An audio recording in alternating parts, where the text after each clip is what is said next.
welcome back to Basic Home Cooking, where if I can make it, you can too. Today we're going to be exploring a classic with potato leek soup. This is an approachable soup and something that's good to have around, especially during some of these colder months. I got a couple reference recipes linked down in the description below. So without further ado, let's get into it.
Let's see how we did.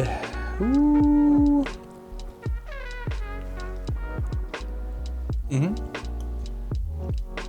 Oh, that's the stuff. And with the bread.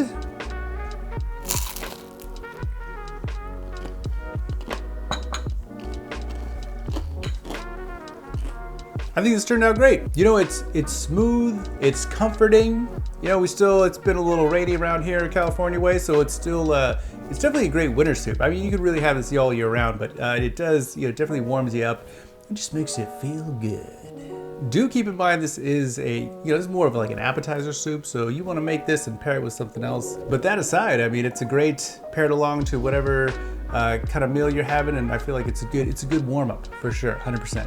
But that aside, yeah, if you haven't gotten to know some leeks, go check out some leeks. They're like the onion's cousin. And then also I use the Yukon Gold, but you can use russet or whatever potato you prefer, really. And I did see some recipes that said you can add some meat, like maybe some bacon, or you know, if you do want to make it a little more than just kind of this base classic presentation of some potato leek soup. But that being said, stoked how it turned out. And as always, thanks for watching Basic Home Cooking, where if I can make it, you can make it. We'll catch you in the next one. Until then, keep on cooking.